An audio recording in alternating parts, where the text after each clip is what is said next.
Hello, আমি রাশিয়ার প্রধানমন্ত্রী বলতেছিলাম পুতিন। আপনি কে বলছেন? হ্যালো, কথা বলেন না কেন? কে আপনি? হ্যালো। স্যার, আমাকে একটা ভিসা দেন স্যার। আমি আপনার দেশে যাইতে চাই স্যার। আমি দিল্লির মহারানী শেখ হাসিনা বলছি। তোমাকে তো ভিসা দেওয়া যাবে না। তুমি একটা স্বৈরাচার, তুমি একটা গণহত্যাকারী। আল জাজিরার প্রতিবেদনে দেখলাম তোমার কারসাজি আর দুর্নীতির কথা। আমি ভালো হয়ে গেছি স্যার, আমি অনেক ভালো হয়ে গেছি। আমাকে শুধু একটু স্থান দেন স্যার। দিল্লিতে আর বেশি দিন থাকতে পারবো না। যদি একটা ভিসা দিতেন। বাংলাদেশের লোক সব চিটার বাটপার। তাদের ভিসা দেওয়া মানে দেশের নোকসান করা। এজন্য বলি কি, হাসিনা তুমি দিল্লিতে আছো, দিল্লিতেই থাকো। স্যার স্যার স্যার স্যার হবে না স্যার, হবে না। সামনে নির্বাচন স্যার।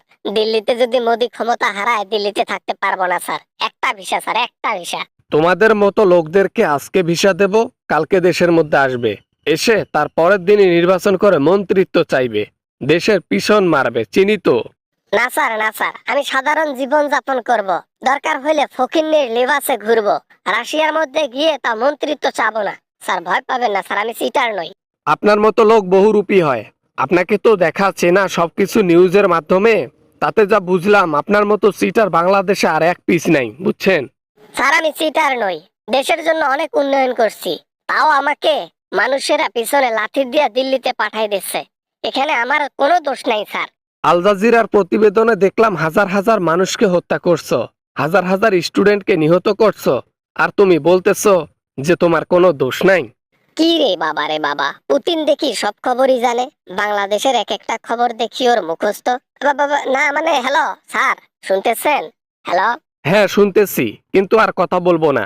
আমি কাজ করব এখন। তোমার সাথে অনেক বকবক হইছে।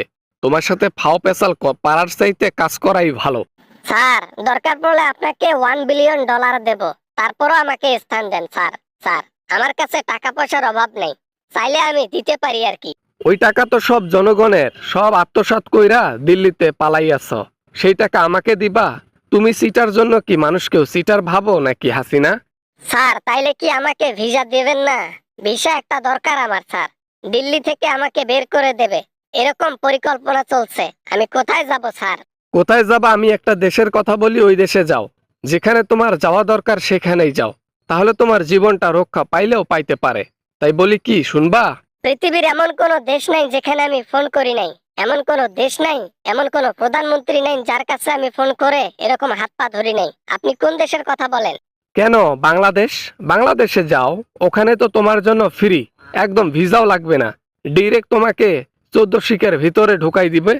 স্যার স্যার স্যার, ওই দেশের কথা বলিয়েন না স্যার। ওই দেশের কথা শুনলে বর্তমান আমার লোম দাঁড়াই যায়। এত ভয়ানক হয়েছে মানুষ। আগের মতো নাই। একটা গুলি ছাড়লে আন্দোলন ফাঁকা হয়ে যাইতো। এখন হাজার হাজার গুলি ছেড়েও আন্দোলন ফাঁকা করতে পারি না। তোমার কি লজ্জা করে না? তোমার কি শরম করে না? দেশের মানুষের উপর গুলি চালাইছো, এখন বড় মুখে বলতেছো দেশের মানুষই তো সবকিছু, আর তুমি সেখানে তুমি গুলি চালাও। স্যার ক্ষমতার টাকার লোভে অন্ধ হয়ে গিয়েছিলাম, এজন্য তো চালাইছি। এখন ভুল বুঝতে পারছি। এখন আমি আগের তুলনায় অনেক ভালো হয়ে গেছি। ভিসা দেন স্যার, ভিসা দেন। নাই নাই নাই নাই, বাংলাদেশের অন্যান্য জনগণের কাছ থেকে ভিসা দিয়ে তাদেরকে আনতে পারবো। তারা সিটার হলেও কম সিটার, কিন্তু আপনার মতো বাটপার নয়, স্বৈরাচার নয়, হত্যাকারী নয়। আমি এখন কই যাব? আমার যাওয়ার জায়গা নাই। কবে জানি বের করে দেয়। এমন কোন দেশ নেই যাদের হাত পা আমি ধরি নাই। খুব ভালো হয়েছে, আমারও হাত পা ধরা কমপ্লিট, আমিও না করে দিয়েছি। তাই ফোনটা রেখে ওই দিক গিয়ে পিছন মারা দাও, ঠিক আছে? নেক্সট টাইম যেন পুতিনকে ফোন করা না হয়। Good bye.